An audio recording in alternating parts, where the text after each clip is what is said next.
Let's continue with circles now. आप circles को इस तरीके से देखिए कि सर्कल की सरकमफेरेंस पर लाई करने वाले जो सारे पॉइंट्स हैं, इन पॉइंट्स को बेसिकली हम सर्कल की इक्वेशन से रिप्रेजेंट करते हैं।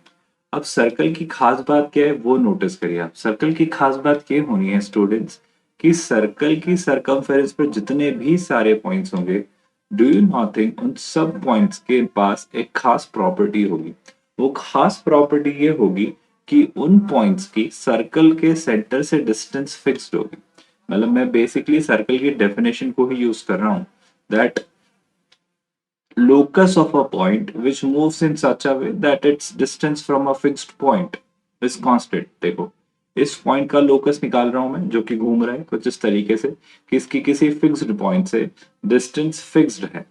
तो शैल आई से ये जो पॉइंट घूमेगा, ये जो पाथ क्रिएट करेगा, वो लोकस डेफिनेटली एक सर्कल ही होगा। Do you all get that?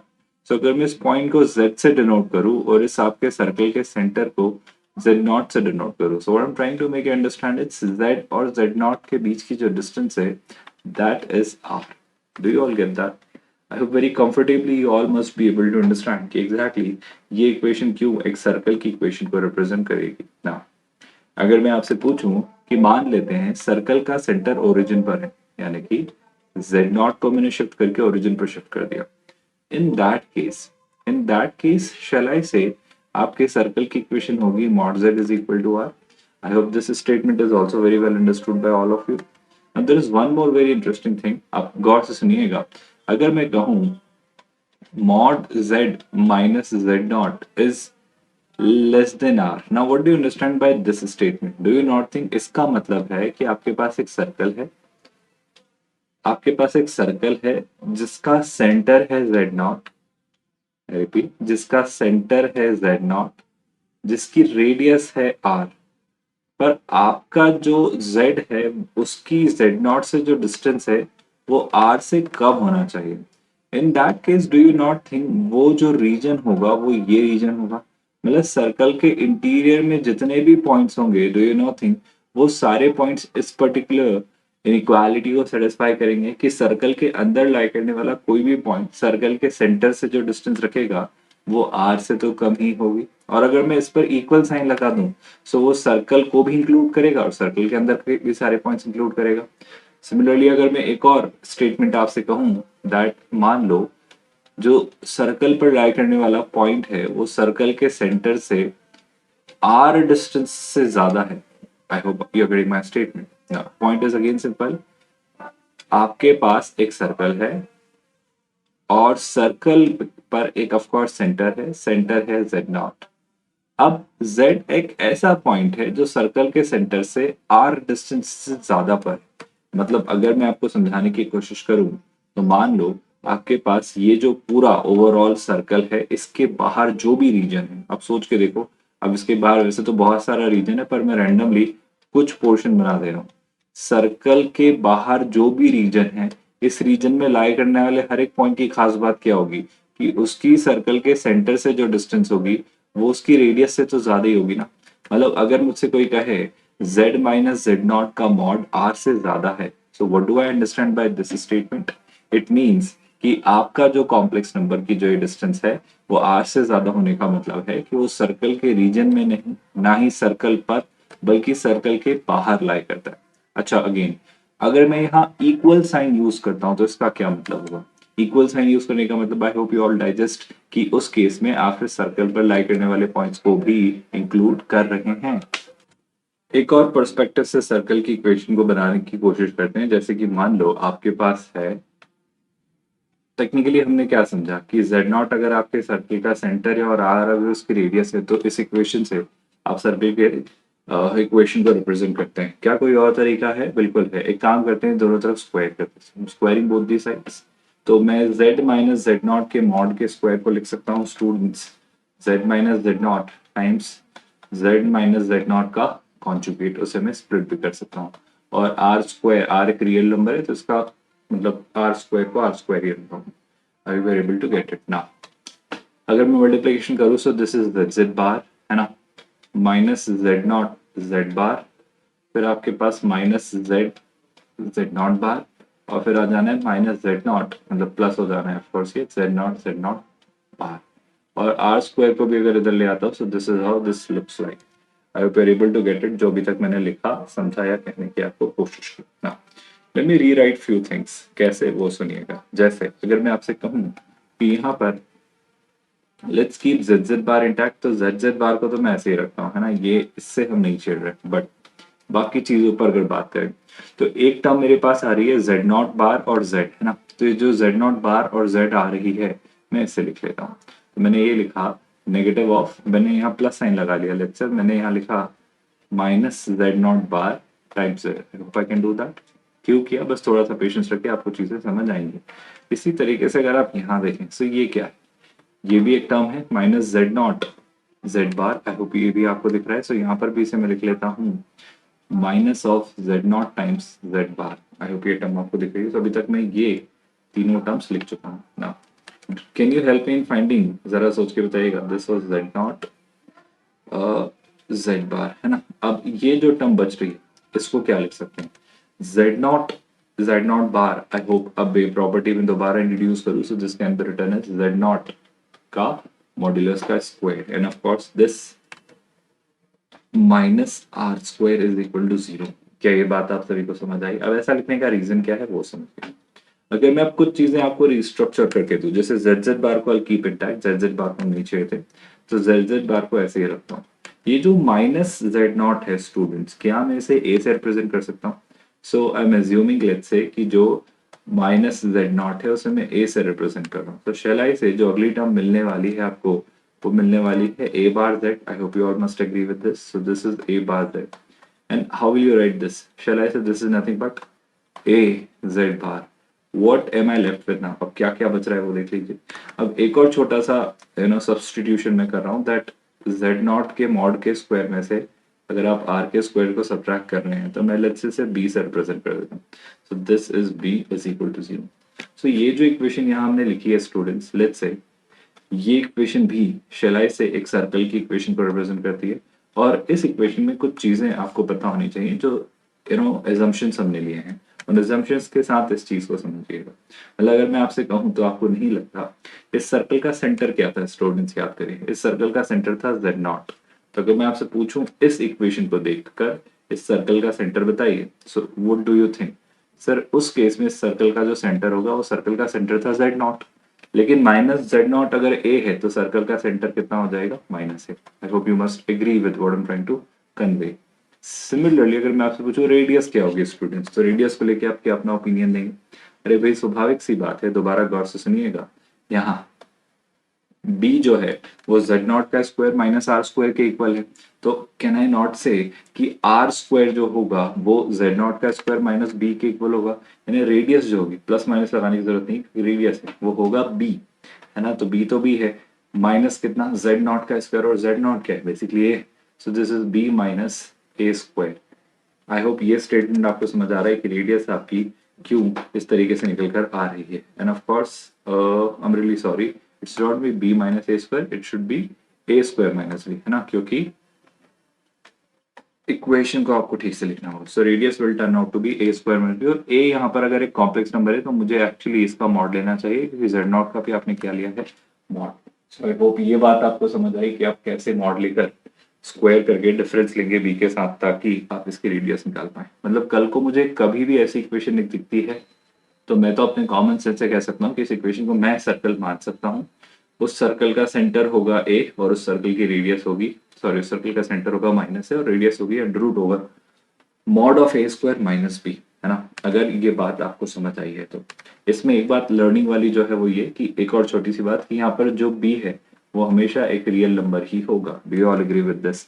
अगर ये बात डाइजेस्ट हो रही है तो कुछ और लर्निंग्स गौर से सुनिएगा कि बड़ी क्रूशियल सी बात है। जब आप सर्कल की इक्वेशन को जनरलाइज कर रहे हैं, मतलब कोई कह रहा है कि इस इक्वेशन को आप सर्कल की इक्वेशन कह रहे हैं, तो आप ये इंश्योर करिएगा कि आप अगर किसी इक्वेशन को, मतलब कोई एक जनरल इक्वेशन दे दी और कहा जा रहा है सर्कल की इक्वेशन है, अगर आप उस सर्कल की इक्वेशन को एक आइडियल फॉर्म में, जो ये हमने पढ़ी है स्टैंडर्ड फॉर्म में रिप्रेजेंट करना चाहते हैं, तो स्टैंडर्ड फॉर्म यही होगी कि जो जेड जेड बार का कोफिशिएंट है वो 1 हो। पहली चीज तो आप इंश्योर कर लीजिए कि जो जेड जेड बार का कोफिशिएंट है वो क्या रहे? 1। क्यों? बस कारण मैं आपको बता रहा हूँ, पर पहले सुन लीजिए। जेड जेड बार का कोफिशिएंट 1 रहे, और जो आपकी इक्वेशन की राइट हैंड साइड है, तो राइट हैंड साइड से आप सारी चीजें उठाकर लेफ्ट हैंड साइड में शिफ्ट कर लें, ताकि जो आपकी राइट हैंड साइड है वो क्या हो जाए, वो हो जाए 0, है ना। अब क्या, अब जब आप ऐसा कर लेंगे तो आपके पास काफी सारी चीजें दिखेंगी। जैसे आपको कुछ नहीं करना है, आपके z बार का जो कोफिशिएंट आपको दिख रहा होगा, आई रिपीट, उस इक्वेशन में z बार का जो कोफिशिएंट दिख रहा होगा, आई होप आप मेरी बात समझ रहे हैं। सो जो कोफिशिएंट होगा z बार का, उसका अगर आप नेगेटिव ले लेंगे तो ये पॉइंट रिप्रेजेंट करेगा, ये कॉम्प्लेक्स नंबर रिप्रेजेंट करेगा आपके सर्कल के सेंटर को। I hope you must have been able to understand this statement also very clearly. Now when it comes to talk about the radius, तो रेडियस भी बड़ी simple सी चीज हो जानी है स्टूडेंट्स। रेडियस तो और आसानी से आप निकाल लीजिए कि वही जो z बार का कोफिशिएंट आपने निकाला था, यानी बेसिकली कॉम्प्लेक्स नंबर a, आप उसके मॉड का स्क्वायर कर दीजिए और उसमें से आप अपनी कांस्टेंट टर्म सब्ट्रैक्ट कर दीजिए। क्या सब्ट्रैक्ट कर दीजिए? Constant term. कांस्टेंट टर्म यानी प्योरली रियल होगी, आप इसे सब्ट्रैक्ट करेंगे तो आपको ये जो कांस्टेंट टर्म है बेसिकली बी, तो आपको आपके सर्कल की रेडियस मिल जाएगी। इस तरीके से आप सर्कल के ऊपर कई सारे ऑपरेशंस परफॉर्म कर सकते हैं।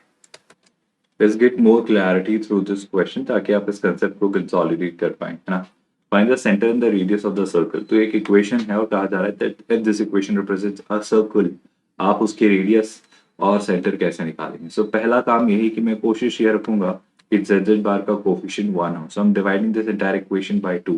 सो the equation turns out to be z bar plus 3 minus iota by 2 times z plus 3 plus iota divided by 2 times z bar minus 7 is equal to 0. I'm really sorry, minus 7 by 2 is equal to, of course, 0. So this is how the equation looks like when z bar का coefficient is made 1. Right hand side पर 0 है, तो वो हमारे लिए चिंता का विषय नहीं। अब आप याद करिए हमने क्या क्या पढ़ा। सिंपल सी बात है, हमने ये पढ़ा है स्टूडेंट्स की जो z बार का कोफिशिएंट है, I hope you all can see this, जो z बार का कोफिशिएंट है उसका नेगेटिव आप ले लीजिए, है ना।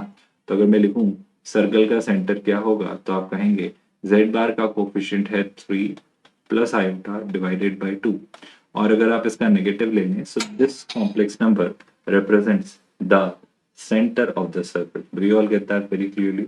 नाउ इसके अलावा when it comes to talk about the radius of the circle, तो रेडियस के लिए आप क्या करेंगे? सर सिंपल सी बात है, रेडियस के लिए आपको under root over mod A square minus constant term करना होता है। यानी जब रेडियस की बात आनी, I hope you all are realising, आप क्या करिए, अंडर रूट लगाइए।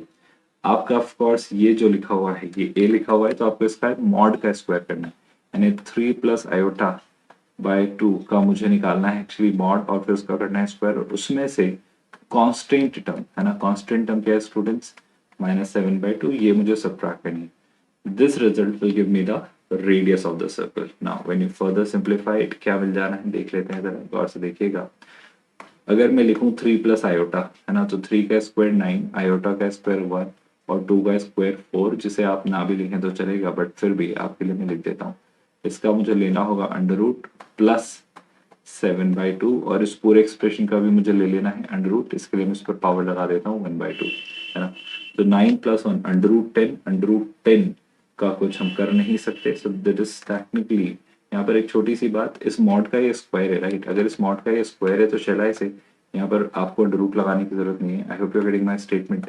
मैं स्क्वायर देखना मिस कर गया, मुझे लगा था सिर्फ ये मॉड है। So this is basically mod A square minus B, right. तो यहाँ से ये आ जाना है, जैसे अगर आप सिंप्लीफाई करें तो आई होप अब आपके सामने है रिजल्ट। रिजल्ट जो है, क्या मैं इसे ऐसा लिख सकता हूँ दैट 7/2 को 14/4, ताकि एलसीएम लेने में मुझे आसानी हो, है ना। सो 9 प्लस 1 10, 10 प्लस 14 इज क्लियरली कितना है स्टूडेंट्स? 24, and 24/4 is 6। तो जो रेडियस आ जानी है that will be under root 6। तो इस सर्कल के जो सेंटर की बात आपने की थी वो ये है, और सर्कल की रेडियस ये है। I hope you are able to digest the statement very clearly कि सर्कल से आप कैसे डील करते हैं।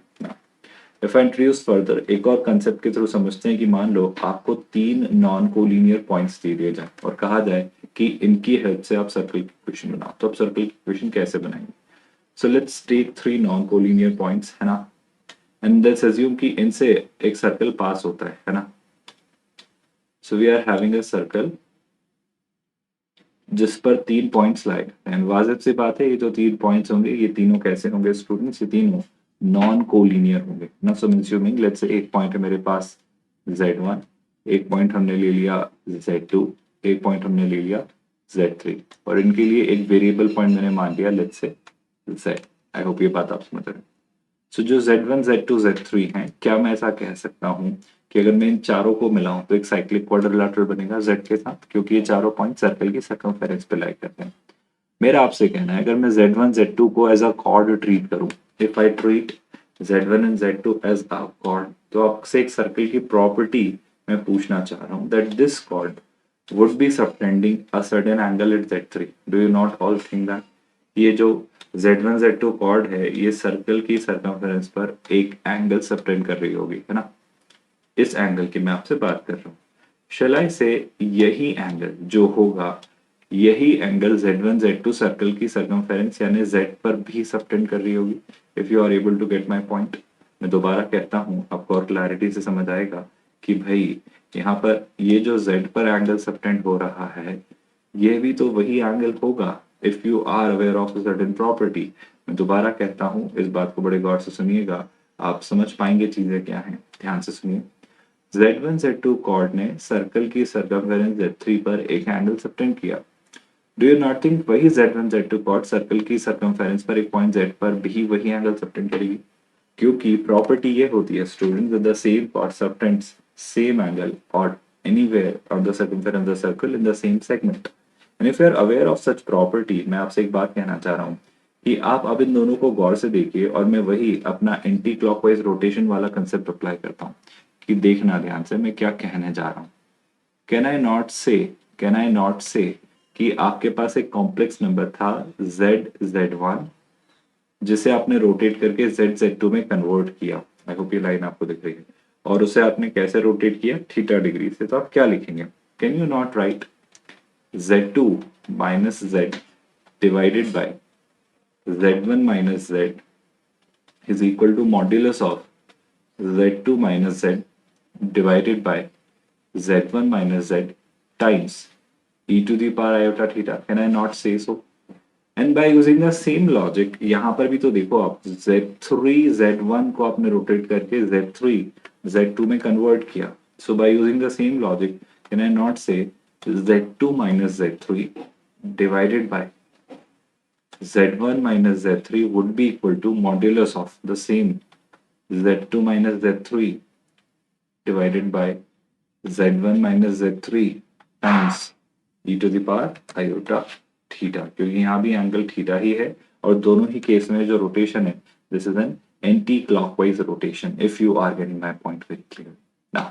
एक छोटा सा काम करते हैं स्टूडेंट्स, मेरे पास ये दो इक्वेशंस आई हैं बेसिकली। अगर मैं इन दोनों इक्वेशंस को ध्यान से देखूं, गौर से देखूं, या बेसिकली इन दोनों इक्वेशंस को डिवाइड कर दूं, है ना, तो मुझे क्या मिलेगा? तो देखो जरा ध्यान से, एक इंपॉर्टेंट सा क्रूशियल सा कंक्लूजन में देने जा रहा हूँ, बस इस कंक्लूजन से सारी कहानी वर्कआउट होगी। मतलब let me call this equation 1, let me call this equation 2, है ना। सो अगर इक्वेशन 1 से आप इक्वेशन 2 को डिवाइड करें, so e to the power iota theta to the power iota theta cancel हो जाना। अब जो LHS में बचेगा वो क्या बचेगा? देखो LHS में जो मेरे पास होगा that will B z2 minus z, है ना, डिवाइडेड बाय क्या students? z1 minus z times, जब ये डिवाइड होगा तो ये रेसिप्रोकेट हो जाएगा ना, z1 minus z3 divided by z2 minus z3। RHS में क्या आएगा उससे ज्यादा जरूरी है वो कैसा होगा। मतलब मेरा जो कहना है वो सुनिएगा, बड़ी क्रूशियल सी बात मैं आपसे कहना चाह रहा हूँ यहाँ पर। इससे ये तो कैंसिल हो जाएगा जब डिवीजन होगा। अब मॉड्यूलस वाइज जो चीजें मिलेंगी ये भी किसी कॉम्प्लेक्स नंबर का मॉड है, ये भी किसी कॉम्प्लेक्स नंबर का मॉड है। मॉड्यूलस मतलब क्या? मॉड्यूलस मतलब कोई रियल नंबर, मॉड्यूलस मतलब कोई रियल नंबर। इस स्टेटमेंट का बहुत इंपॉर्टेंट सिग्निफिकेंस है अगर आप मेरी बात समझ पा रहे हो तो। इंपॉर्टेंट सिग्निफिकेंस का मतलब यह है, imagine on the left hand side we have written a complex number, whereas on the right hand side the complex number is nothing but a purely real number. Can you help me in identifying if a complex number is a purely real number, इसका argument क्या होगा? I repeat my statement, ये जो complex number लिखा गया है ये complex number एक प्योरली रियल नंबर है। और आप अगर याद करें तो प्योरली रियल नंबर हमेशा पॉजिटिव एक्स एक्सिस पर लाई करते हैं। तो उनका आर्ग्यूमेंट या तो 0 होता है या पाई, याद कर लीजिए। तो मैं ऐसा कह सकता हूँ कि ये जो आर्ग्यूमेंट होगा किसका स्टूडेंट्स, गौर से सुनिएगा, मैं सब जगह से नेगेटिव साइन कॉमन ले रहा हूँ, यहाँ से यहाँ से यहाँ से और यहाँ से। क्या फायदा होगा, कुछ नहीं, बस ले ले रहा हूँ, है ना। तो मैं लिख रहा हूँ z minus Z2 upon z minus Z1, यहां से भी ले लेते हैं तो ये हो जाएगा Z3 minus Z1 upon Z3 minus Z2। और इसका जो ये आर्ग्यूमेंट होगा, shall I say it will be either 0 or pi। I hope you are able to digest or get my statement very clearly। मतलब अगर कल को मैं आपसे कहूं कि 4 पॉइंट्स फोर लीनियर है, मतलब ये भी एक सर्कल की इक्वेशन है, I hope you are getting it very clearly. कल को मैं आपसे कहूं कि 4 जो पॉइंट्स है वो कोलिनियर है, सॉरी 4 जो पॉइंट्स है वो कंसाइक्लिक है। कंसाइक्लिक आई होप आप समझते हैं कि चारों पॉइंट सर्कल की सर्कमफेरेंस पर लाई कर रहे हैं। So if I could ever से कि 4 पॉइंट्स जो है वो कंसाइक्लिक है, यानी Z1, Z2, Z3 और Z4। सो आई होप अगर मुझे ये ऑर्डर दिया गया है Z1, Z2, Z3, Z4 ये कंसाइक्लिक हैं, तो मैं इन्हीं वैल्यूज को अगर इस पर्सपेक्टिव से देखो अपनी इक्वेशन में रखकर समझने की कोशिश करूं, तो Z1, Z2, Z3 तो जो थे वो थे, मैं अगर इसी ऑर्डर में ले लूं ताकि आपको कोई कंफ्यूजन या डायलेमा ना हो। जैसे कि हमने शुरुआत की थी, यहाँ हमारा Z था, ये Z1 था, ये Z2 था, ये Z3 था और ये Z4 था। तो 4 पॉइंट्स अगर कल को कोई कहे कि कंसाइक्लिक है, कंसाइक्लिक मतलब they form a cyclic quadrilateral which means all of them are lying on a circle. So ये प्रूव करने के लिए मुझे बस ये करना है कि इस इक्वेशन में Z की जगह क्या रख दोगे, Z4। तो इक्वेशन क्या बन जाएगी स्टूडेंट, इक्वेशन बन जाएगी Z4 minus Z2 upon Z4 minus Z1 times Z3 minus Z1 upon Z3 minus Z2। और इस कॉम्प्लेक्स नंबर का जो आर्ग्यूमेंट होना चाहिए students, that should be either 0 और पाई। अगर आप ऐसा प्रूव कर दें 4 कॉम्प्लेक्स नंबर्स के लिए, तो आप हमेशा कह सकते हैं कि ये जो कॉम्प्लेक्स नंबर्स हैं चारों, they are lying on the circumference of a circle, which in a simpler language can be concluded that all these 4 points are concyclic. I hope ये बात आपको समझ है। एक और डेटा के थ्रू देखते हैं कि सर्कल की इक्वेशन कैसे बनाई जा सकती है। मतलब मान लो एक और सिनेरियो में लेता हूं कि सर्कल की इक्वेशन थ्रू डायमीटर, मतलब आप इसे डायमेट्रिक फॉर्म भी कह सकते हैं। मतलब अगर मुझे डायमीटर दिया गया है, मतलब डायमीटर के बेसिकली एक्सट्रीम्स, तो भी क्या सर्कल की इक्वेशन बनाई जा सकती है। सोचिएगा, imagine this is the circle, है ना, और इस सर्कल का एक सेंटर है और उस सेंटर से कॉर्ड पास होती है ना, बेसिकली वो सर्कल का क्या है, डायमीटर।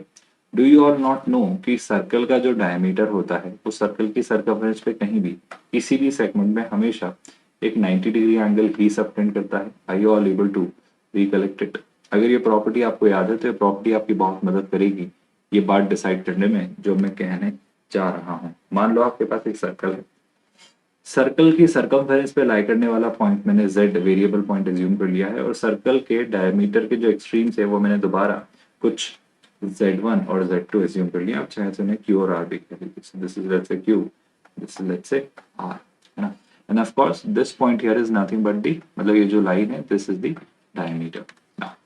वी ऑल नो ये जो एंगल सबटेंड करेगा वो डायमीटर जो सर्कमफेरेंस पे करेगा वो 90 डिग्री ही होगा।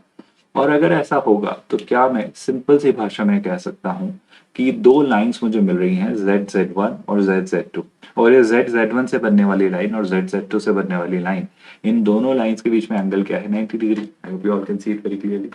अगर ये दोनों लाइंस के बीच में जो एंगल है वो 90 डिग्री है, मतलब इन दोनों लाइंस की कॉम्प्लेक्स स्लोप्स का सम 0 होना चाहिए। आप याद करो, अगर इस लाइन की स्लोप को मैं अल्फा 1 कहूं और इस लाइन की स्लोप को मैं अल्फा 2 कहूं, तो डू आई नॉट थिंक कि अल्फा 1 प्लस अल्फा 2 कितना होगा स्टूडेंट्स, इट शुड बी 0। आप बस ये प्रॉपर्टी यूज कर लीजिए। तो मैं अल्फा 1 अगर निकालू, सो this is z minus Z1 upon z bar minus Z1 bar, plus आप लिखेंगे z minus Z2 upon z bar minus Z2 bar.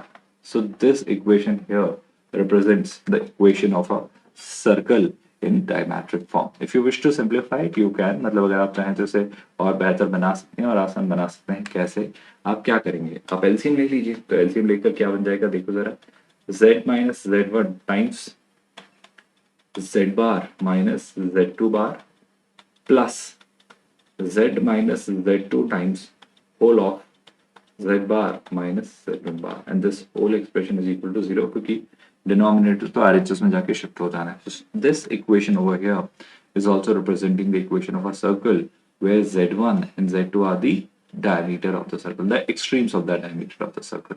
So इस तरीके से भी आप सर्कल की इक्वेशन को फिगर आउट कर सकते हैं. यहाँ पर एक और तरीका हो सकता था, अगर आप चाहते तो इसे ऐसे भी सोच सकते थे कि सर पी क्यू जो वेक्टर है अगर इसे 90 डिग्री से रोटेट किया जाए तो पी आर बनता है. तो आप याद करिए 90 डिग्री से रोटेशन, तो मैं कैसे लिख सकता हूँ रोटेशन, जो हमने यहाँ डिस्कस किया है वही रोटेशन यहाँ भी लगाकर आप यही रिजल्ट सेम पा सकते हैं, कोई डिफरेंस नहीं आएगा, है ना. किसी और तरीके से भी सर्कल की इक्वेशन को लिखा जा सकता है, मेरा कहना है. बिल्कुल एक नया कंसेप्ट में इंट्रोड्यूस कर रहा हूं. मान लो ऑर्थोगोनैलिटी अगर मैं इंट्रोड्यूस कर दूं, ऑर्थोगोनैलिटी का मतलब होता है मैं आपके सामने दो सर्कल रखता हूं, है ना. मान लो ये दो सर्कल्स हैं, बड़ा ही इंटरेस्टिंग सा कंसेप्ट है, सुनिएगा गौर से. एक सर्कल ये है और एक सर्कल मान लीजिए ये है ना. ये दो सर्कल्स हैं. Now these are two random circles. जैसे कि इस सर्कल का आप सेंटर मान लें z1 और इस दूसरे सर्कल का सेंटर आप मान लें लेट्स से z2. पहले सर्कल की जो रेडियस है वो आप कुछ भी मान लें जैसे कि r1, है ना, और दूसरे सर्कल की रेडियस आप मान लें r2. अब मैं कुछ ऐसे सर्कल्स इंट्रोड्यूस कर रहा हूं जो इन दोनों सर्कल्स को ऑर्थोगोनली इंटरसेक्ट करते हैं. आई होप आप मेरी बात समझ पा रहे हैं. मैं कुछ ऐसे सर्कल्स इंट्रोड्यूस कर रहा हूं जो इस गिवन सर्कल को ऑर्थोगोनली इंटरसेक्ट करते हैं. तो क्या ऐसा पॉसिबल है? फर्स्ट ऑफ ऑल जी हाँ, पॉसिबल तो है. बड़े गौर से देखिएगा कैसे, इस बारे में बात करते हैं. ध्यान से सुनिएगा जो मैं कहने जा रहा हूं. आपके पास ये एक खास सर्कल है और इस सर्कल की खास बात ये है कि ये जो आपका गिवन सर्कल है उसको ऑर्थोगोनली इंटरसेक्ट. ऑर्थोगोनली का मतलब क्या होता है? जहां पर इन्होंने इंटरसेक्ट किया अगर उस पॉइंट पर आप दोनों सर्कल की टेंजेंट्स ड्रॉ करें और उन टेंजेंट्स के बीच में 90 डिग्री एंगल है. जैसे कि यहाँ पे अगर मैंने ये टेंजेंट ड्रॉ की और इन टेंजेंट्स के बीच में कितना डिग्री एंगल है? 90 डिग्री. तो इस सर्कल की खास बात यह है that this circle is intersecting both of the circles और cutting both of the circles orthogonally. मतलब ये जो सर्कल है ये इन दोनों सर्कल्स के साथ ऑर्थोगोनल है. आई होप ये लाइन आपको समझ आए. तो ऐसे जितने भी सर्कल होंगे जो इस सर्कल और इस सर्कल पर ऑर्थोगोनल होंगे उनकी इक्वेशंस क्या होंगी वो हम जनरलाइज कर रहे हैं. आई होप आपको मेरा स्टेटमेंट समझ आ रहा है. सो फर्स्ट ऑफ ऑल मैं कर क्या रहा हूं मैं वो समझा देता हूं आपको. मैं इक्वेशन लिख रहा हूं ऑफ ऑल द सर्कल्स. मैं उन सारे सर्कल्स की इक्वेशन लिख रहा हूं जो कि which are orthogonal. Which are orthogonal. किस पर ऑर्थोगोनल है? Orthogonal to the circles. दो सर्कल्स हमने लिए हैं जिन पर ये सारे सर्कल्स कैसे हैं? ऑर्थोगोनल. विच सर्कल्स? एक सर्कल वो है जिसका सेंटर है z1 एंड ऑफ कोर्स इसकी रेडियस है r1. एंड एक सर्कल है जिसका सेंटर है z2 और उसकी रेडियस है r2. सो कोई भी सर्कल या वो सारे सर्कल जो इन दोनों सर्कल्स पर ऑर्थोगोनल होंगे मतलब इन्हें 90 डिग्री पर इंटरसेक्ट करेंगे यानी उनके पॉइंट ऑफ इंटरसेक्शन पर जब आप टेंजेंट्स ड्रॉ करेंगे और अगर वो परपेंडिकुलर होंगी तो मैं उन सारे सर्कल्स की कंबाइंड क्लब्ड इक्वेशन लिखना चाह रहा हूं. आई होप ये बात आपको समझ आ रही है. अब मैं रेंडमली एज्यूम कर ले रहा हूँ स्टूडेंट्स की ये जो सर्कल है जो इन्हें ऑर्थोगोनल इंटरसेक्ट कर रहा है इसकी भी एक अपनी इक्वेशन है. इसकी इक्वेशन को मैं मान लेता हूँ कि इसका सेंटर है लेट्स से अल्फा जो कि ऑफ कोर्स वेरिएबल है क्योंकि ऐसे बहुत सारे सर्कल हो सकते हैं और इसकी रेडियस भी कुछ है लेट्स से r. तो इस सर्कल की इक्वेशन क्या हो जाएगी? इसकी इक्वेशन हो जाएगी z माइनस अल्फा का mod is equal to r. So this is the variable circle which we are dealing with. I hope you are comfortable with this. अब आप ये बात याद रखिए, सोचिए और गौर से देखिएगा क्या मैं ऐसा लिख सकता हूं? लिखने से पहले रिजल्ट आप समझिए ताकि आप समझ पाएंगे एग्जैक्टली मैं कहना क्या चाह रहा हूँ. देखो किसी भी दो सर्कल के पेयर को देखो जैसे z1 और अल्फा को अगर मैं मिलाऊं तो इन दोनों सर्कल्स की मैंने सेंटर्स को मिला दिया है ना. अब क्या? अब आप एक बात बताओ जब दोनों सर्कल्स के सेंटर्स को आपने मिलाया तो आपको ऐसा नहीं लगता कि इन दोनों की अपनी अपनी इंडिविजुअल रेडियस भी थी? जैसे इन दोनों की रेडाई देखूं तो इन दोनों की रेडाई कहाँ से निकल रही होंगी? ऑफ कोर्स ये एक रेडाई होगी आप देख पा रहे हैं और दूसरी रेडाई कहाँ रही होगी? मतलब मैं इसे मिटा देता हूँ so that this data doesn't confuse you all. और जो दूसरी रेडाई होगी वो कुछ इस तरीके से होगी. और चूंकि ये दोनों सर्कल्स 90 डिग्री पर सबटेंड कर रहे हैं तो दोनों रेडाई एक दूसरे पर परपेंडिकुलर होंगी क्योंकि ये रेडाई यहाँ निकल जाएगी इसकी टेंजेंट और ये रेडाई यहाँ निकल जाएगी इसकी टेंजेंट ना. तो डू यू नॉट थिंक ये सर्कल बेसिकली एक कैसा सर्कल बन गया? ये सर्कल बेसिकली एक मतलब सॉरी ये जो ट्रायंगल बना है ये ट्रायंगल कैसा? इस सर्कल की रेडियस अलग से लिख देता हूँ. ये जो ट्रायंगल बना है कैसा ट्रायंगल बना है? ये एक राइट एंगल ट्रायंगल बना है जिसकी ये साइड R1 है, ये साइड R है, होप आप देख पा रहे हैं, और ये जो लेंथ है, ये लेंथ है Z1 और अल्फा के बीच की डिस्टेंस। तो अगर मैं पाइथागोरस थ्योरम लगाऊं तो पाइथागोरस थ्योरम क्या कहती है? पाइथागोरस थ्योरम आपको सिखाती है कि सर R का स्क्वायर प्लस R1 का square will be equal to Z1 और अल्फा के बीच का स्क्वायर। ना सिर्फ ये, बल्कि अगर मैं यहां से इन दोनों के बीच में डेटा अप्लाई करूं तो यही लॉजिक यहां अगर मैं लगाऊं तो R का स्क्वायर प्लस R2 का square would be equal to Z2 minus alpha का स्क्वायर। आई होप ये बात आपको समझ आई। अब अगर मैं इन दोनों में से R को एलिमिनेट करने की कोशिश करूं तो मुझे क्या मिलेगा वो देखते हैं। तो मैं बेसिकली इस इक्वेशन में से इस इक्वेशन को सब्ट्रैक्ट कर रहा हूं, तो देखो क्या मिलेगा। I'll be getting R1 square minus R2 square is equal to mod of Z1 minus alpha whole square minus mod of Z2 minus alpha whole square. Do you all agree with this? जो यहाँ हमने लिखा है, इस conclusion को बड़े गौर से देखिएगा। इवन आप मॉड को चाहे तो सिंप्लीफाई कर सकते हैं, it's not a big deal. आप मॉड को सिंप्लीफाई कैसे कर सकते हैं स्टूडेंट्स? यहाँ पर जो लिखा है वो तो है ही, जो है सो है। क्या LHS में we are dealing with R1 square minus R2 square. Mod का स्क्वायर वी ऑल नो क्या होता है, Z1 minus alpha times Z1 minus alpha का कॉन्जुगेट माइनस ये हो जाना है Z2 minus alpha times Z2 minus alpha का कॉन्जुगेट। जब इसे आप सिंप्लीफाई करेंगे तो फाइनल रिजल्ट जो मिलेगा जरा उस पर बात करते हैं। R1 square minus R2 square is equal to, गौर से सुनिएगा, Z1 माइनस अल्फा को जब Z1 बार माइनस अल्फा बार से मल्टीप्लाई करेंगे तो Z1 बार मिलना है, Z1 अल्फा बार मिलना है, अल्फा Z1 बार मिलना है, और अल्फा अल्फा बार मिलना है। फिर आप माइनस करेंगे, Z2 बार मिलना है, फिर आपको Z2 अल्फा बार मिलना है, फिर आपको अल्फा Z2 बार मिलना है, और फिर आपको माइनस अल्फा अल्फा बार मिलना है। होप आपको समझ आ रही है चीजें कैसे दिख रही हैं। यहाँ से अगर आप आगे बढ़ें तो देखो क्या क्या सिंप्लीफिकेशन होते हैं। कुछ चीजें तो डेफिनेटली कैंसिल हो जा रही हैं, है ना? तो जो कैंसिल हो जा रही है उनको तो हटा ही देते हैं, जैसे अल्फा अल्फा बार अल्फा अल्फा बार। अब मैं दो टर्म्स को एक साथ लिखना चाह रहा हूँ। जैसे पहले तो Z1 बार और Z2 बार वाली टर्म्स के लिए जो कॉमन है वो अल्फा, अगर आप देख पा रहे हैं तो देखो Z1 बार और Z2 bar. I hope you all can notice it very clearly. I hope ये बात सबको दिख रही है। तो मैं इसे ऐसा लिख सकता हूँ क्या, देखना ध्यान से। अगर मैं minus Z1 minus alpha, really sorry मैंने थोड़ा सा हाईलाइट गलत कर दिया, अल्फा Z1 बार यहाँ लिखा हुआ है, और अल्फा Z2 बार यहाँ लिखा हुआ है। तो अगर मैं अल्फा कॉमन ले लूँ तो अंदर क्या बचेगा students? It will be Z2 bar minus Z1 बार। वो ये बात आपको दिख रही है। सिमिलरली अगर मैं अल्फा बार कॉमन लेता हूँ तो देखो जरा ध्यान से, अल्फा बार अगर आप कॉमन लेंगे तो will be left with Z2 minus Z1। ये टर्म हम लिख चुके। अब जो बच रहा है वो क्या? अब जो बच रहा है वो Z1, मतलब Z1 बार और Z2 बार। तो मैं Z1 बार को क्या लिख सकता हूँ? मैं इसे लिख सकता हूँ मॉड ऑफ Z1 का स्क्वायर, और Z2 बार को मॉड ऑफ Z2 का स्क्वायर, और LHS में तो जो है सो है R1 square minus R2 square. तो ये जो कंक्लूजन आपको मिला है जिसमें alpha, I hope you are realising क्या है। अल्फा बेसिकली एक पॉइंट था। कौन सा पॉइंट? जो सर्कल का सेंटर है। तो सर्कल की रेडियस का कुछ लेना देना ही नहीं है, आप ये समझिएगा, क्योंकि आर कहीं पिक्चर में आया ही नहीं। जो पिक्चर में आई है वो चीज आई है अल्फा, जो कि बेसिकली आपके उस ऑर्थोगोनल सर्कल का सेंटर है। जैसे आप कुछ भी एक रैंडम कॉम्प्लेक्स नंबर ले सकते हैं, मतलब वो तो एक वेरिएबल पॉइंट है basically. So I hope you must have understood. यहाँ पर ऑफकोर्स बताने की शायद जरूरत ना हो कि ए और बी हमेशा एक रियल नंबर होने चाहिए, और iota represents the under root over -1। तो ये जो कंडीशन निकल कर आई है, ये कंडीशन उस कंडीशन को रिप्रेजेंट करती है जब सर्कल्स ऑर्थोगोनल हो, मतलब किन्हीं दो सर्कल्स पर एक थर्ड सर्कल अगर ऑर्थोगोनल है तो कब होगा, उस बारे में अभी हमने यहाँ विचार किया है। चलिए मैं एक और बात समझाने की कोशिश करता हूँ कि एक और कंसेप्ट आता है आपके इसी में सर्कल से रिलेटेड, जिसे आप कहते हैं अपोलोनियस सर्कल। बड़ा ही इंटरेस्टिंग सा कंसेप्ट है।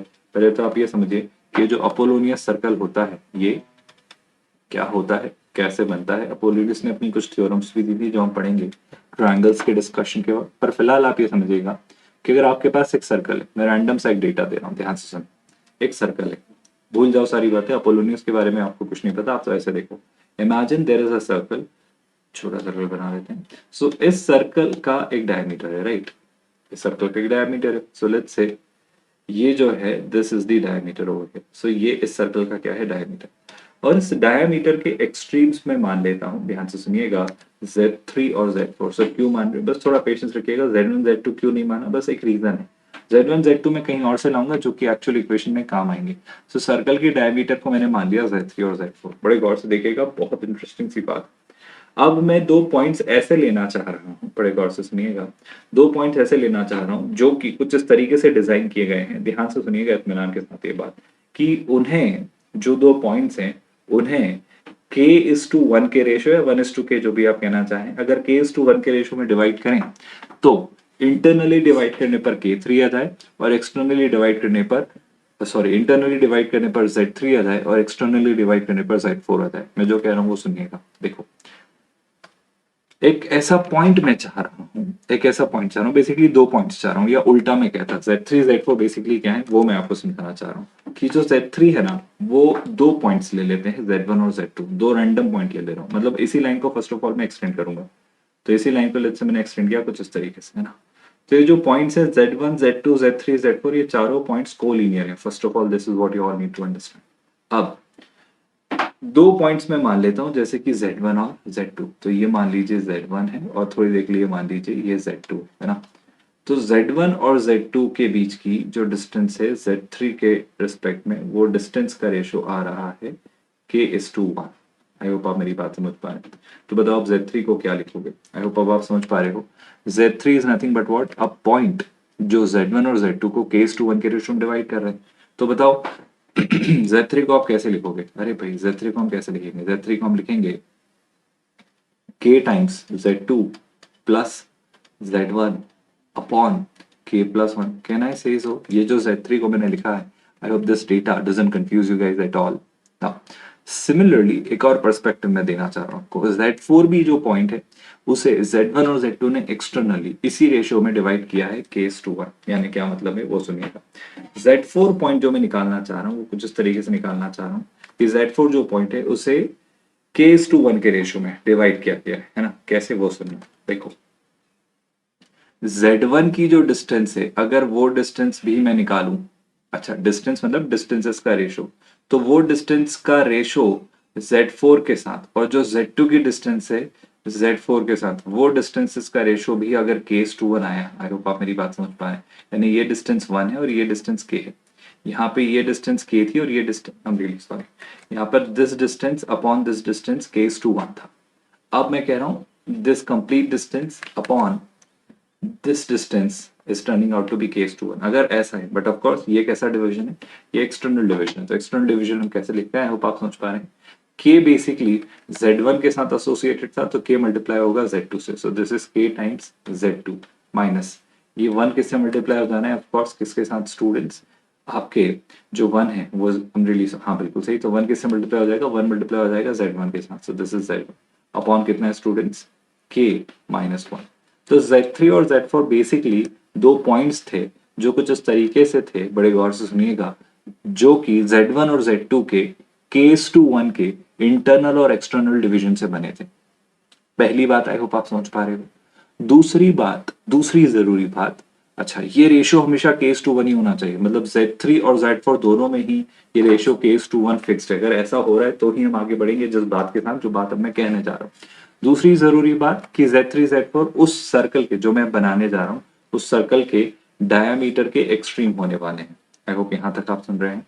तो अब जो मैं इक्वेशन लिखने जा रहा हूं, अब जो मैं इक्वेशन लिखने जा रहा हूं वो इक्वेशन है Z-Z1 अपॉन Z-Z2 का mod is equal to k। ये जो मैंने इक्वेशन लिखी है ना स्टूडेंट्स, ये इक्वेशन इस सर्कल की equation, this equation represents the circle. यहाँ पे ये इंश्योर जरूर करिएगा कि k कभी भी 1 नहीं हो सकता। आप सोच के देखिए, अगर k 1 हो गया तो क्या तकलीफ आ जाएगी। जैसे ही k 1 हुआ तो आप Z1 और Z2 के परपेंडिकुलर बाइसेक्टर की इक्वेशन लिख रहे होंगे। तो मैं दोबारा आपको समझा देता हूं कि कहानी क्या है।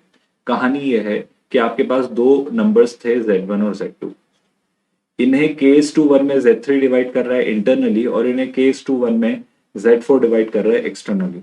और जो ये k:1 में इंटरनली और एक्सटर्नली डिवाइड कर रहे हैं Z3 और Z4, ये दो पॉइंट्स ये 2 पॉइंट्स वो खास पॉइंट्स हैं जो किसी सर्कल के डायमीटर के एक्सट्रीम है। तो सर्कल की इक्वेशन को लिखने का तरीका होता है z minus Z one upon z minus z two का mod is equal to this की।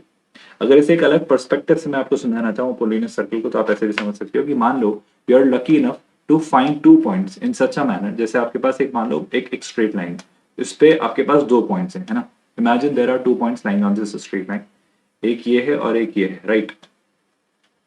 ये है z1 और ये है z2। Now you are lucky enough और फॉर्चुनेट इनफ, या हमेशा ऐसा होगा कि आपको z1 और z2 को k:1 के रेशो में डिवाइड करने वाला एक पॉइंट मिला, जैसे दिस इज z3। इस z3 की खास बात यह है कि z3 z1 की डिस्टेंस k और z3 z2 की डिस्टेंस 1 के रेशो में डिवाइड हो रही है, मतलब z1 z3 upon z3 z2 will be k:1। Similarly, you are able to find another point Z4 luckily or coincidentally in such a manner, बड़े गौर से सुनिएगा, कि Z1 की जो डिस्टेंस है Z4 से, मैं ये बात समझाने की कोशिश कर रहा हूँ कि जो Z1 की डिस्टेंस है स्टूडेंट्स Z4 से अपॉन Z2 की जो डिस्टेंस है Z4 से, इन डिस्टेंसेस का जो रेशो आ रहा है, बड़े गौर से सुनिएगा, वो रेशो भी आपके पास k:1 आ रहा है। आई होप मैं अपनी बातें समझा पा रहा हूँ बड़ी ही क्लैरिटी के साथ। मतलब अगर ये डिस्टेंस k है पूरी, तो ये वाली जो डिस्टेंस है ये डिस्टेंस 1, मतलब रेशो के टर्म्स है ना, k:1। पर ऑफ कोर्स मैं देख पा रहा हूँ कि Z4 जो है वो कैसा डिवीजन कर रहा है, वो एक्सटर्नली डिवाइड कर रहा है, और Z3 जो है वो कैसा डिवीजन कर रहा है, वो इंटरनली डिवाइड कर रहा है। सो बेसिकली Z3 और Z4 दो पॉइंट्स हैं जो Z1 और Z2 को इंटरनली और एक्सटर्नली, उल्टा बोल रहा हूँ, एक्सटर्नली और इंटरनली k:1 के रेशो में डिवाइड कर रहे हैं।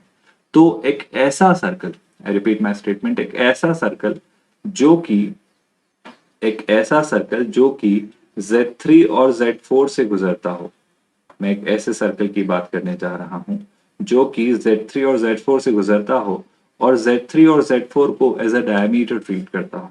एक ऐसा सर्कल जो Z3 और Z4 से गुजरता हो और Z3 और Z4 को डायमीटर की तरह ट्रीट करता हो, उसकी इक्वेशन आप लिख सकते हैं z minus Z one upon z minus z2 का mod is equal to k। This is how Apollonius circle is defined. But the condition here is this कि k को कभी भी 1 नहीं होना चाहिए, क्योंकि अगर k 1 हो गया तो सोचो रेशियो 1:1, उस केस में आप परपेंडिकुलर बाइसेक्टर ड्रॉ करोगे। आई होप आपको ये बात, ये लर्निंग समझ आ रही है। Now if you have understood Apollonius circle, मैं आर्क की भी इक्वेशन आपको समझाना चाह रहा हूँ कि आर्क की इक्वेशन कैसे आप फॉर्म कर सकते हैं सर्कल से ही। मतलब सर्कल में अगर मैं आर्क ढूंढना चाह रहा हूँ तो आर्क कैसे बनेगा, जरा वो समझते हैं। देखो कितना इंटरेस्टिंग है। आपके पास मान लो एक सर्कल है ना, so let's say we are given a circle. अब मैं पूरा सर्कल नहीं चाह रहा हूं, मैं सर्कल का एक सेक्शन चाह रहा हूं। ध्यान से सुनिएगा, I am not interested in the entire circle, मैं इस सर्कल के एक आर्क में इंटरेस्टेड हूं। मतलब मान लो ये एक पॉइंट है, लेट्स से Z1, और एक और पॉइंट यहाँ कहीं है, लेट्स से Z2, है ना।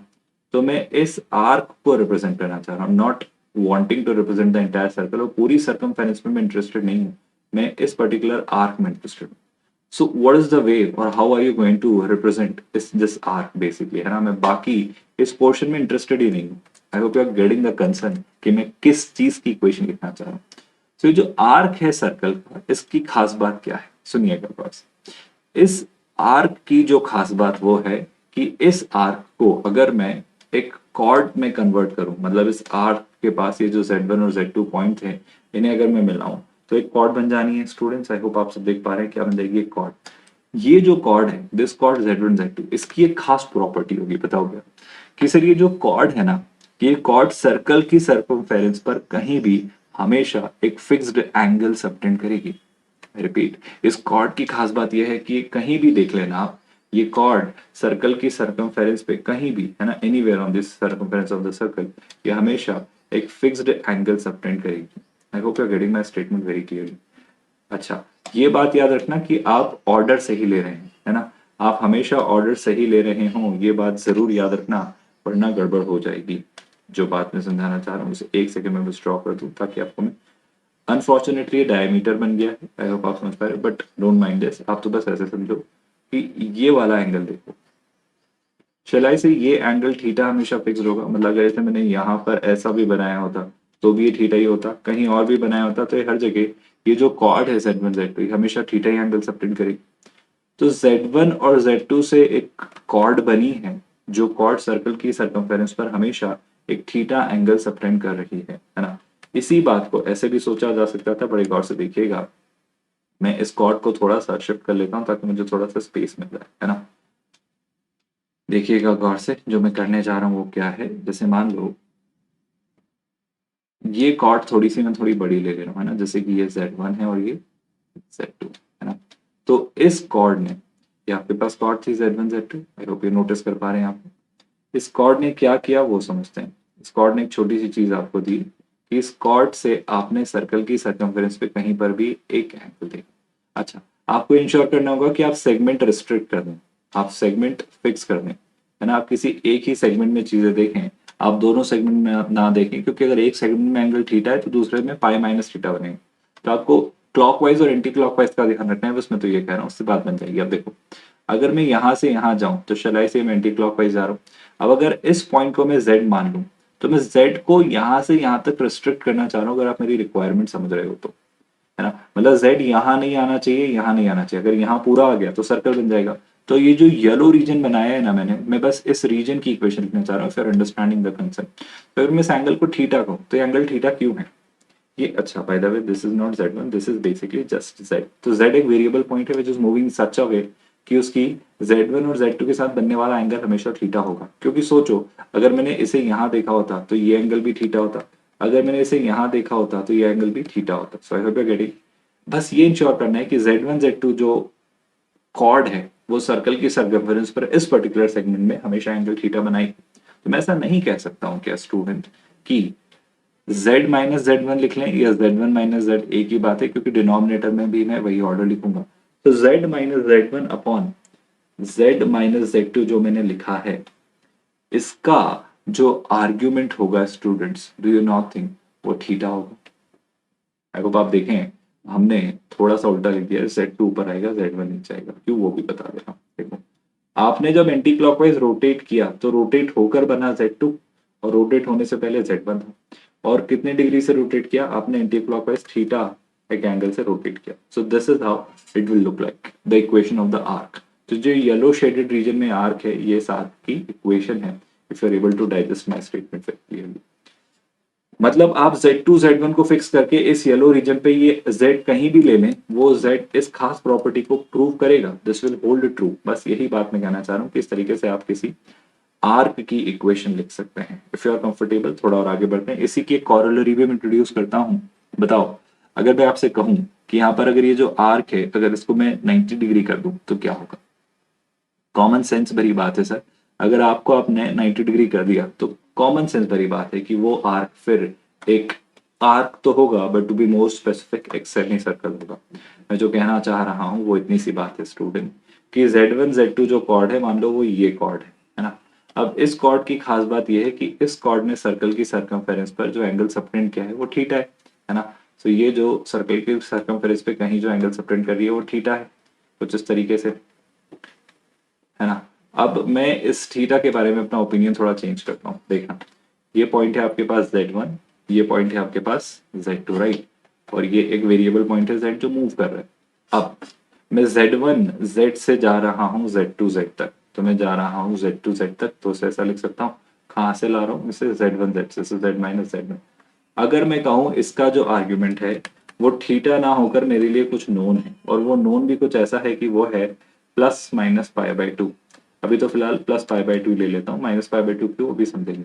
तो अगर ये प्लस पाई बाई टू हो गया तो आप सोचो क्या, अगर ये प्लस पाई बाई टू हो गया मतलब z यहाँ लाई करे, यहाँ लाई करे, यहाँ लाई करे, यहाँ यहाँ कहीं भी इस वाले जो सेमी सर्कल में, मतलब इस आर्क में अगर z लाई करेगा, तो डू यू नॉट थिंक वो हमेशा इस बात को सेटिस्फाई करेगा कि ये एंगल कितना होगा, 90 डिग्री। और अगर ये एंगल 90 डिग्री हुआ है स्टूडेंट्स, तो आपको ये बात पता है क्या, Z1 Z2 are the ends of the diameter. मतलब ये आर्क तो है, but to be more specific ये सेमी सर्कल है। Do you get my statement. अगर मैं इसे प्लस पाई बाय टू के साथ साथ माइनस पाई बाय टू भी कर दूं, तो डू यू नॉट थिंक अब z यहां भी आ जाएगा। क्योंकि अब अगर मैं यहां से यहां ये एंगल मिला के देखूं, तो z z2 जो आपने पाया है वो z z1 से पाया है, और इस बार क्लॉकवाइज घुमा के पाया है। क्लॉकवाइज को हम माइनस रीड कर दें, तो उस केस में मैंने माइनस पाई बाई टू भी यहाँ अटैच कर दिया।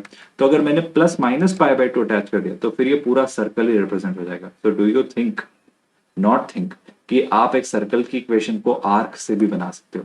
तो आपके पास अगर डायमीटर के एक्सट्रीम दे दिए जाएं z1 और z2, तो argument of z minus z2 upon z minus z1 जो होगा वो अगर plus minus pi by two ले लें आप, तो इस तरीके से भी आप सर्कल की इक्वेशन लिख सकते हैं। आई होप ये बात आपको क्लैरिटी के साथ समझ आ रही है।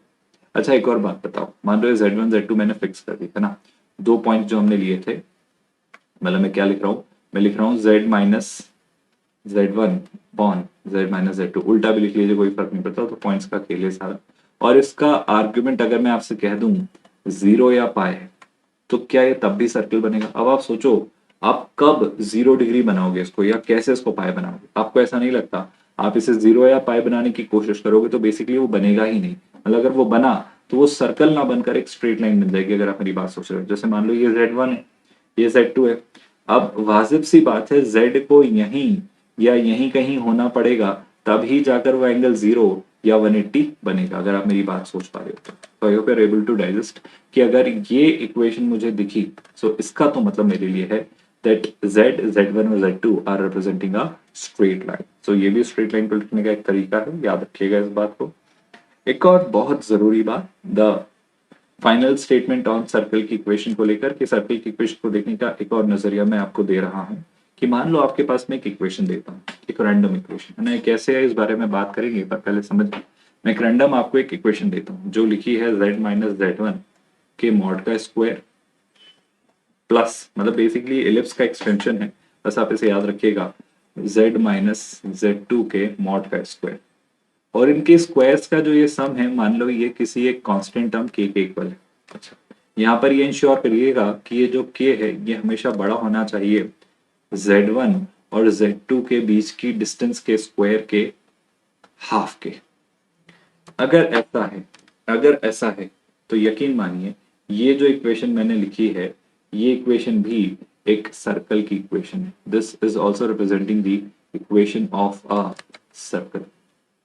क्यों है, जब हम एलिप्स पढ़ेंगे तब मैं आपको थोड़ी क्लैरिटी के साथ समझा पाऊंगा। अभी बस मान लीजिए कि ऐसा होता है कि अगर आपके पास किन्हीं दो फिक्स्ड पॉइंट से डिस्टेंसेस का सम, मतलब स्क्वायर का सम अगर एक कांस्टेंट टर्म है, और कांस्टेंट टर्म की खास बात यह है कि वो उन दो फिक्स पॉइंट्स के डिस्टेंस के स्क्वायर के हाफ से ज्यादा है, तो हमेशा ये इक्वेशन एक सर्कल को रिप्रेजेंट करती है।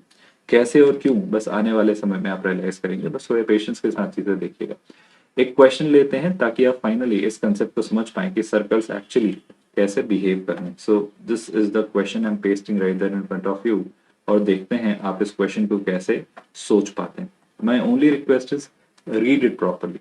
डू यू नॉट थिंक, मुझे बेसिकली दो सर्कल्स दिए गए हैं, वो इस तरीके से दिए गए हैं कि आपके वो दोनों सर्कल्स को कोई एक थर्ड सर्कल है, टेक्निकली पेयर ऑफ, मतलब फैमिली ऑफ सर्कल्स है जो इन दोनों सर्कल्स को ऑर्थोगोनली इंटरसेक्ट कर रहे हैं।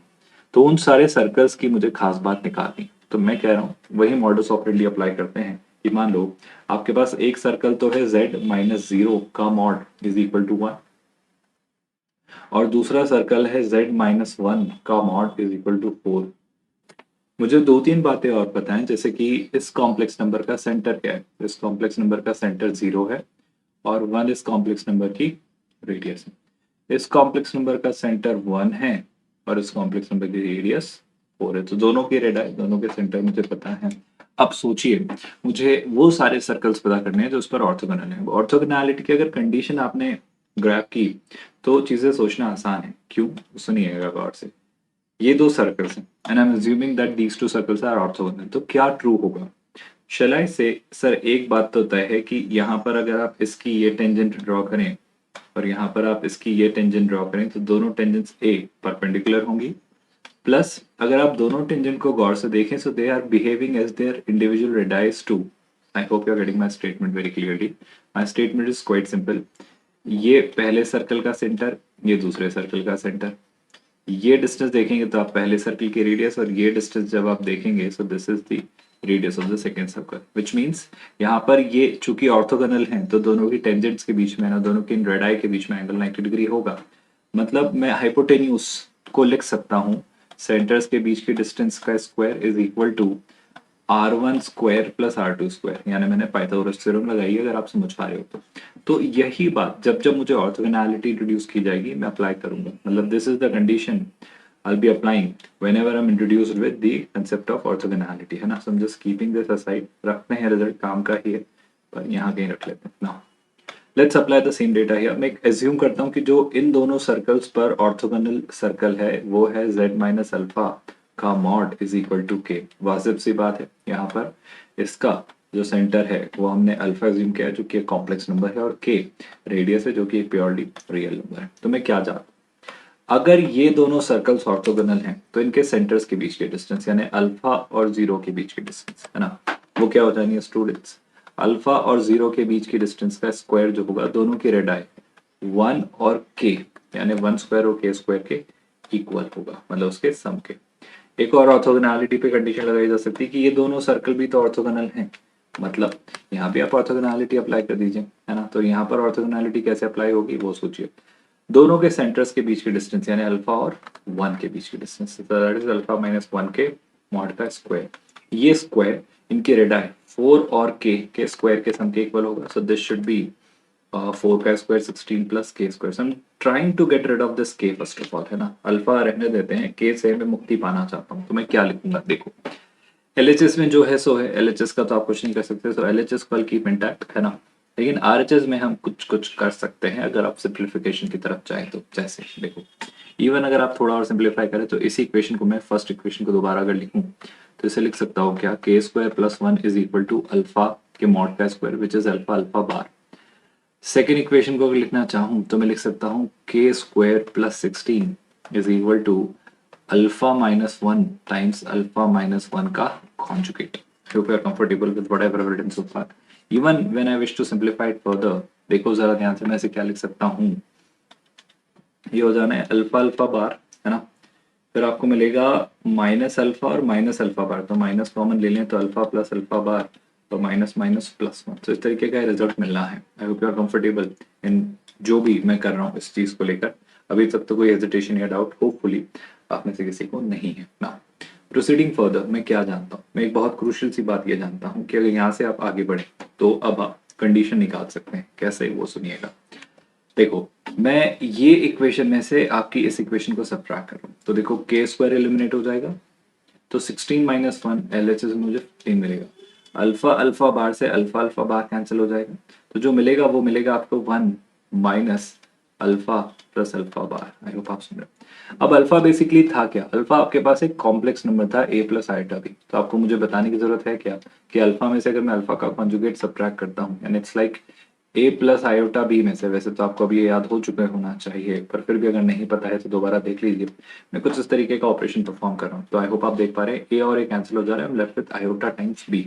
आई होप ये बात आप डाइजेस्ट कर पा रहे हैं कि अगर अल्फा में से, सॉरी मैं सबट्रैक्ट नहीं कर रहा हूँ, मैं एक्चुअली ऐड कर रहा हूँ ना. यहाँ पे मैंने देखा नहीं नीचे वो ऐड हो रहा है तो इमेजिनरी पार्ट हट जाएगा, रियल पार्ट का डबल बचेगा. So alpha plus alpha bar को मैं 2 टाइम्स ऑफ ए लिख सकता हूँ है ना. सो दिस इज 15 माइनस 1 लिख देता हूँ कितना 14 is equal to minus 2a. From here जो a आ रहा है दैट इज माइनस 7, तो a तो निकल गया माइनस 7. मैं किसको निकालने की जद्दोजहद में लगाऊं, अल्फा जो कि है a plus iota B. Sir अब a तो आ गया, b कैसे निकालेंगे, अरे भाई b के लिए भी डेटा है. देखो आप ध्यान से, ये जो लिखा है क्या मैं इस इक्वेशन को यूज नहीं कर सकता हूँ जो लिखा हुआ था कुछ ऐसा. देखो आप ध्यान से, ये डेटा ले लीजिए या ये वाला डेटा ले लीजिए, ये आपकी बहुत हेल्प करेगा. तो इक्वेशन जो थी पहले मैं वो लिख देता हूँ ताकि आपको चीजें याद हो. के स्क्वायर प्लस 1 जो था वो अल्फा के मॉड के स्क्वायर के इक्वल. बस कहानी खत्म हो गई. सोचो जरा के कितना आ रहा है, सर के पता नहीं है. के कितना आ रहा है भाई, के को अभी हम वर्कआउट नहीं कर पाए. ठीक है, के को वर्कआउट नहीं कर पाए कोई बड़ी विशेष बात है नहीं. तो के अगर नहीं पता चला है तो क्या, कोई बात नहीं. जरा सोचिए, मैं यहाँ पर क्या ऐसे सोच सकता हूँ कि अल्फा को लेकर मुझे कुछ कुछ चीजें पता है. जैसे ध्यान से सुनिएगा, देखो के स्क्वायर प्लस 1 को I keep unchanged. Alpha square, alpha है a प्लस आयोटा बी तो ये हो जाएगा a square plus B square, और यहाँ पर मुझे a पता है 7 तो shall I say this is 49 plus B square. Do you all agree with this. यानी यहाँ से k जो होगा है ना, k बेसिकली क्या है, एक आपका रेडियस, तो प्लस माइनस लगाने की जरूरत नहीं है. So this is under root over क्या students 41 minus 49 minus 48. So this is 48 plus B square. This is how you get the value of k. I hope ये बात आपको समझ आई है। अब गौर से सुनिएगा, मैंने कई सारे वेरिएबल्स को हटाया, मतलब मैं के को वर्कआउट कर लिया, हमने ए को वर्कआउट कर लिया, तो अब जो चीजें बच रही है उनमें एक वेरिएबल बी तो रहना ही है और रहेगा भी। क्यों? अब समझिएगा गौर से। हमारे पास इक्वेशन क्या थी? हमारे पास इक्वेशन थी जो ऑर्थोगोनल था, वो था z minus alpha is equal to K. गौर से सुनिएगा, द इक्वेशन वाज, जो इन सारे सर्कल, दोनों सर्कल्स पर ऑर्थोगोनल था, वो था z minus alpha is equal to K. अब z तो z है, अल्फा क्या है? a प्लस आयोटा बी, और k क्या है स्टूडेंट? सर k अभी आपने निकाला under root 48 plus B square. Even आपको a भी पता है, बताओ a कितना निकाला था? -7। तो अब मैं इसे लिख रहा हूँ z माइनस माइनस 7 यानी +7 माइनस आयोटा बी का जो मॉड है वो इक्वल होगा under root over 48 plus B square के। इसमें एक ही आर्बिट्रेरी कांस्टेंट है या पैरामीटर है b। तो ये जो b है ये पैरामीटर रहेगा क्योंकि ये फैमिली ऑफ सर्कल्स है। आप समझिए, जब आप दो सर्कल्स लेते हैं कुछ इस तरीके से और आप कहते हैं फैमिली ऑफ सर्कल्स बनाइए जिन पर परपेंडिकुलर हो, मतलब ऑर्थोगोनल हो, तो वो ये भी हो सकता है, कहीं और भी हो सकता है, और कहीं और भी हो सकता है। तो ऐसे बहुत सारे सर्कल्स हो सकते हैं जो इन दो गिवन सर्कल्स पर ऑर्थोगोनल हो। तो फैमिली ऑफ सर्कल्स को रिप्रेजेंट करने के लिए यहाँ पर B as a parameter introduce हुआ है। So this is first of all the answer. यहाँ पे बी ऑफ कोर्स एक लैम्डा टी बी आप कुछ भी रख सकते हैं, बेसिकली एक पैरामीटर रहेगा ताकि आप बी की अलग अलग वैल्यू के अलग अलग सर्कल लिख सकें। जैसे आप B1 ले लें तो कुछ आ जाएगा, 2 ले लें तो कुछ आ जाएगा, 3 ले लें तो कुछ आ जाएगा। तो ये जो सारे सर्कल्स आएंगे ये सब आपके उन गिवन दो सर्कल्स पर ऑर्थोगोनल होंगे, यानी इनके पॉइंट ऑफ इंटरसेक्शन पर ड्रॉ की गई टेंजेंट्स आपकी परपेंडिकुलर होंगी। अगर सर्कल को लेकर क्लैरिटी बिल्ड हुई तो कोनिक सेक्शन को देखते हैं। कोनिक सेक्शन के बाद हम ज्योमेट्री पर बेस्ड कुछ और एग्जांपल्स और वैरायटीज एक्सप्लोर करेंगे, और कुछ इंपॉर्टेंट प्रॉपर्टीज जो भी हमने इस चैप्टर में पढ़ी उन्हें रिवाइव कर लेने के बाद फाइनली इस चैप्टर को कंक्लूड करके थ्योरी ऑफ इक्वेशंस पर शिफ्ट होंगे।